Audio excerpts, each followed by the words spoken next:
జరగకపోతే ఈ దేశంలో ఏ ప్రభుత్వం వచ్చినా కూడా మనకు న్యాయం చేసే అవకాశం శూన్యంగా ఉంటదే తప్ప న్యాయం అయితే జరగదు. కాబట్టి తప్పకుండా రేపే జాతీయ కమిటీ సమావేశం ఏర్పాటు చేసుకొని భవిష్యత్తు కార్యాచరణ ఎలా ఉండాలి, పెద్దయిన భారతీయ జనతా పార్టీ అధ్యక్షుడిగా కాకుండా ప్రధానమంత్రిగా మనకు వచ్చాడు.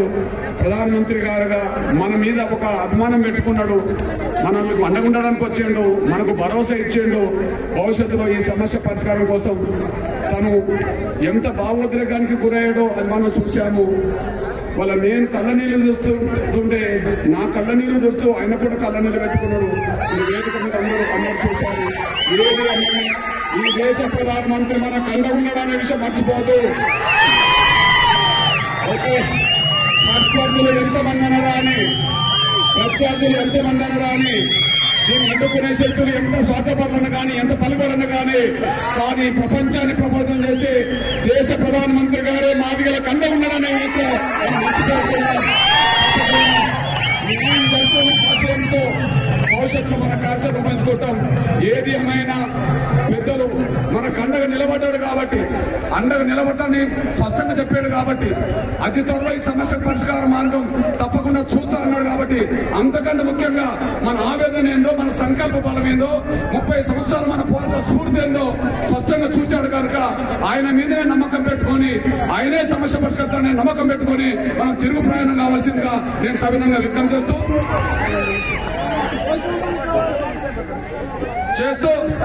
ఏ 3 దశాబ్దాల స్వప్నంలో ఎంతమంది మన బిడ్డలు నేల కొరిగినరో, ఎంతమంది మన తమ్ములు చెల్లెలు అమరులైనరో వాళ్ళందరికీ ఒకసారి జోహార్ చెప్పుకొని మనం ప్రయాణం అవుదాం. జోహార్ మాదిగ మృత వీరులారా, జోహార్ మాదిగ మృత వీరులకు, జోహార్ మాదిగ మృత వీరులకు, జోహార్ మాదిగ మృత వీరులకు.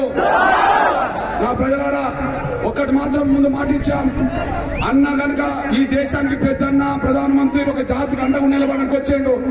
మన భావోద్రేకాన్ని, మన భావాన్ని, మన ఆవేదనను కూడా చూశాడు. ఆయన కూడా భావేదనను గురయ్యాడు. మనకు న్యాయం చేస్తాడని నమ్మకం మాత్రం కలిగి ఉండాలి. ఆ కలిగి ఉండడానికి మీరు సిద్ధంగా ఉండాలని చెప్పి నేను కోరుకుంటూ, ఖచ్చితంగా మీరందరూ తెలుసు ఎన్నో ప్రభుత్వాలు వచ్చి నేను ప్రభుత్వాలు పోయినాయి, కానీ గౌరవ నరేంద్ర మోడీ గారు ఏది తలుచుకుంటే అమలు జరుగుతుంది. ఆ విషయం మనం మర్చిపోకుండా ఖచ్చితంగా ఇది వర్గీకరణ కూడా మనకు అన్యాయం జరిగిన దాన్ని సరిదిద్దాన్ని కూడా ఆయన మనకు అండ ఉంటాడు, మనకు చేసి పెట్టాడనే నమ్మకంతో తిరుగు ప్రయాణం అవుదాం. ఆ విధంగా నమ్మకం పెట్టుకున్న వాళ్ళందరూ ఒకసారి చేతులు ఎత్తాల్సిందిగా నేను దేశ ప్రధానమంత్రి గారే మనకు అండగా నిలబడ్డాడు. దేశ ప్రధానమంత్రి గారే మనకు న్యాయం చేస్తా అన్నాడు. దేశ ప్రధానమంత్రి గారే వాస్తవాలు చూశాడు. కాబట్టి దేశ ప్రధానమంత్రి గారు నరేంద్ర మోడీ గారి మీద మన విశ్వాసం, నమ్మకం కనుక ఆ నమ్మకం పెట్టుకొని తిరుగు ప్రయాణం అవుదాం. భవిష్యత్తు కార్యాచరణ కూడా రేపే రూపొందించుకుంటాం అనేసి కూడా మర్చిపోతారు సార్ నేను కోరుకుంటూ మళ్ళీ చెప్తున్నాను. మరో ప్రభుత్వం వస్తే మనకు మోసం జరుగుతుంది, మరో ప్రభుత్వం వస్తే మనకు దగా జరుగుతుంది. ఎందుకంటే మరో పార్టీలో మాల సామాజిక వర్గం ఆధిపత్యం ఎక్కువ, మరో పార్టీలో మాలకు సంబంధించిన ఆధిపత్యం ఎక్కువ. అది మనందరూ తెలుసు. టీఆర్ఎస్ లో మంత్రులు మాలలే, మాలే, కాంగ్రెస్ లో పెద్ద అధ్యక్షుడు కూడా మాలే. మళ్ళా వాళ్ళకి కనుక అవకాశం వస్తే మనకు ఉండని పోతుంది తప్ప మనకు వచ్చేది ఏం లేదు. కనుక తప్పకుండా నరేంద్ర మోడీ గారి మీద నమ్మకంతో తిరుగు ప్రయాణం అవుదాం. మళ్ళా చెప్తున్నా, నరేంద్ర మోడీ గారి నమ్మకం పెట్టుకొని తిరుగు ప్రయాణం అవుదాం. ఖచ్చితంగా చేతుడని నమ్మకంతో తిరుగు ప్రయాణం అవుదాం అనేసి కూడా మర్చిపోదాం సార్ కోరుకుంటూ, ఒక్కసారి అదే నమ్మకాన్ని మరొకసారి 2 చేతులు జోడించి పైకి లేపాల్సిందిగా కోరుకుంటూ ధన్యవాదాలు. సభను ఒక విషయం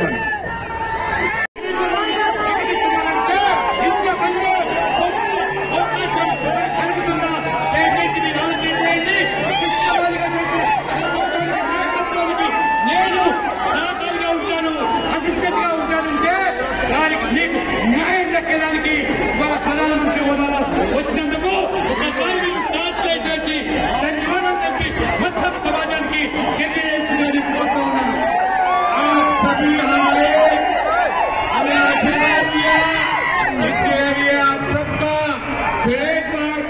धन्यवाद करता हूँ। और इस आंदोलन में मेरे नेता कृष्णा है, मैं कृष्णा का साथी हूँ और मैं कृष्णा के नेतृत्व में आपके साथ खड़ा हूँ। बोले भारत माता की, भारत माता की, भारत माता की। మిత్రులారా, ఇంత పెద్ద సంఖ్యలో ఆశీస్సు ప్రజానికి వచ్చినందుకు మీ అందరికీ ధన్యవాదాలు.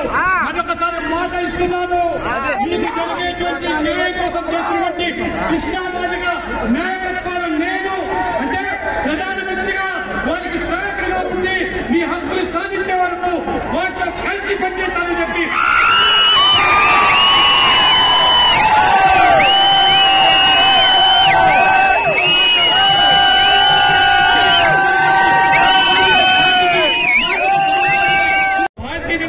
మాత్రము సేవా భావనతోనే సేవ కోసమే ఎన్నికల్లో పోటీ చేస్తాము. ఇవాళ మేము ఎస్సీ ఎస్టీ ఏదైతే అట్రాసిటీస్ యాక్ట్ ఉన్నదో ఈ యొక్క చట్టాన్ని పకడ్బందీగా చేసి మరి ఏ రకంగా ఆ యొక్క ఎవరైతే కారకులు ఉన్నారో కఠినమైనటువంటి శిక్షలు అనుభవించే విధంగా చట్టాన్ని మార్చి ఇవాళ ఎస్సీ ఎస్టీల పక్షాన్ని నిలబడ్డాము. అంతేకాదు ఇవాళ మేము పేద వర్గాల కోసం వాళ్ళ బ్యాంక్ ఖాతాలు తెరిపించాము, వాళ్ళకి టాయిలెట్స్ కట్టించాము, గ్యాస్ సిలిండర్స్ వాళ్ళకి అందించాము, బ్యాంక్ లోన్లు ఇప్పించాము. అవన్నీ కూడా వాళ్లకు బ్యాంక్ ద్వారా అందుబాటులో తెచ్చామంటే ఈ పథకాల్లో అత్యధిక సంఖ్యలో ఎస్సీ ఎస్టీ ఓబీసీ వర్గాల మాత్రమే అత్యధిక లబ్ధిదారులు. అంతేకాకుండా అనేక పథకాల్లో కూడా ఈరోజు పారదర్శకత వ్యవస్థిస్తుంది మా ప్రభుత్వం. నా కుటుంబ సభ్యులారా, स्टैंड अप इंडिया जैसी स्कीम एससी एसटी को करोड़ों रुपयों का लोन देकर एंटरप्रेन्योर बना रही है। मुद्रा लोन का सबसे अधिक लाभ एससी एसटी और ओबीसी समुदाय के मेरे भाई और बहनों को हुआ है।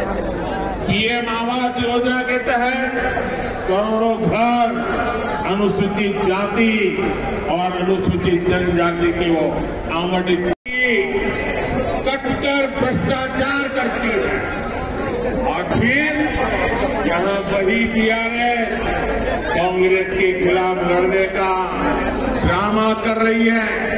तेलंगाना के लोगों को इस दोहरेपन से भी बहुत सावधान रहना। కాంగ్రెస్ టీఆర్ఎస్ అంటే అవినీతికి ఆలవాళ్ళు.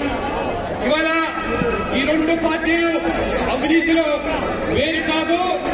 ముఖ్యంగా ఈ సామాన్యంగా దేశంలో ఉన్నటువంటి రాష్ట్రాల్లో ఒక ప్రభుత్వం ఇంకొక రాష్ట్ర ప్రభుత్వంతో అనేక ప్రజాహిత కార్యక్రమాల్లో పథకాల్లో ఒకరిని ఒకరు సహకరించుకుంటా ఉంటారు. కానీ ఇవాళ మనం చూస్తా ఉంటే ఏ రకంగా ఇవాళ టీఆర్ఎస్ పార్టీ ఢిల్లీలో ఉన్నటువంటి ఆమ్ ఆద్మీ పార్టీతో కలిసి వేల కోట్ల కుంభకోణము మద్యం కుంభకోణంలో కలిసి ఒకరికొకరు సహకరించుకుంటున్నారు. ఈ రోజు మనం చూస్తున్నాము. సాధారణంగా ఏదైనా మంచి పని కోసము 2 ప్రభుత్వాలు సహకరిస్తుంటాయి. కానీ ఇవాళ అభివృద్ధిలో సహకరించేటువంటి పార్టీలు Aam Aadmi party, TRS party. కానీ తెలంగాణ ప్రజలకు నేను స్పష్టం చేస్తా ఉన్నాను, ఢిల్లీలో ఈ కాంగ్రెస్ పార్టీ అత్యంత మిత్రులు ఆమ్ ఆద్మీ పార్టీ.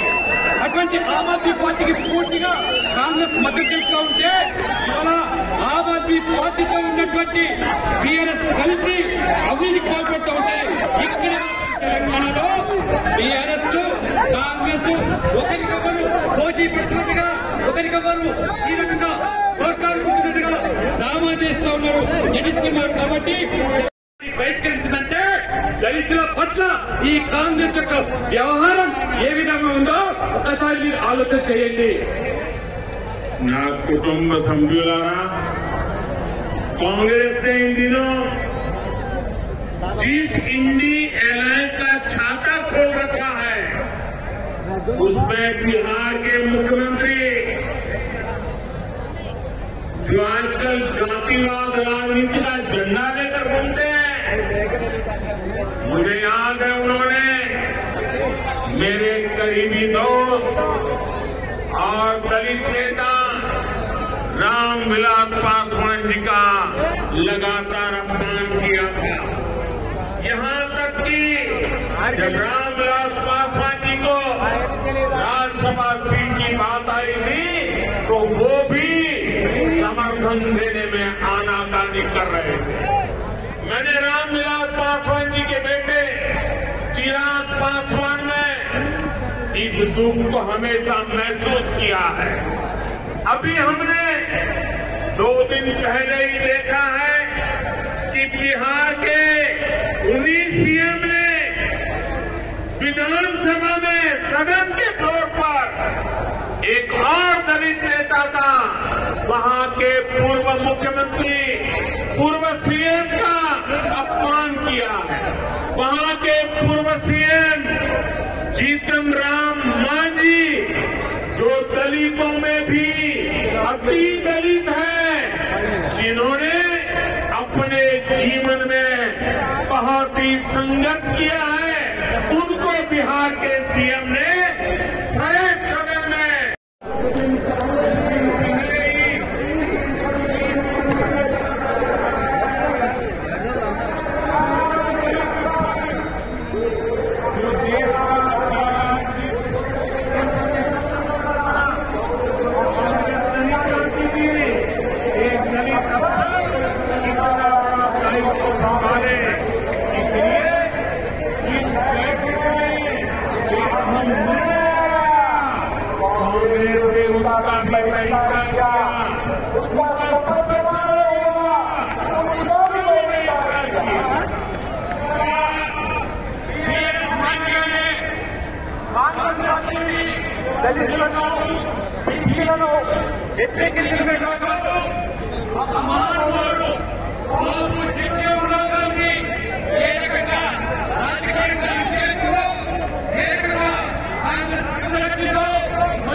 ఒక దళితుడు రామ్నాథ్ కోవింద్ గారిని రాష్ట్రపతి అభ్యర్థిగా ప్రకటిస్తే కాంగ్రెస్ వ్యతిరేకించింది. చివరికి రామ్నాథ్ కోవింద్ రాష్ట్రపతిగా బాధ్యతలు చేపట్టిన తర్వాత వారిని రాష్ట్రపతిగా గౌరవించకపోవడము, గుర్తించకపోవడము, దళిత సమాజాన్ని అవమానపరిచినటువంటి కాంగ్రెస్ పార్టీ. అంతేకాదు బీజేపీ ఒక ఆదివాసీ మహిళను మొదటి రాష్ట్రపతి చేస్తే కాంగ్రెస్ వ్యతిరేకించింది. కాంగ్రెస్ ఓడించేటువంటి ప్రయత్నాలు చేసింది. వారిని కూడా ఈరోజు రాష్ట్రపతిగా గౌరవించకుండా అవమానపరుస్తా ఉన్నది. మిత్రులారా, రాజస్థాన్ లో పుట్టినటువంటి ఒక తెలంగాణను కర్మభూమిగా పోల్చినటువంటి ఒక దళిత ఆఫీసర్ అయినటువంటి హీరాలాల్ సమరేను ఒక కొద్ది రోజుల క్రితమే చీఫ్ ఇన్ఫర్మేషన్ కమిషనర్ గా అత్యంత ఉన్నత పదవిని ఒక దళిత ఆఫీసర్ కు, మొదటి దళిత ఆఫీసర్ కు కట్టబెట్టే ప్రయత్నం బీజేపీ ప్రభుత్వం చేస్తే కాంగ్రెస్ ఇష్టపడలేదు. ఇష్టపడకపోవడమే కాకుండా ఆ సమావేశాన్ని బహిష్కరించేది. చివరికి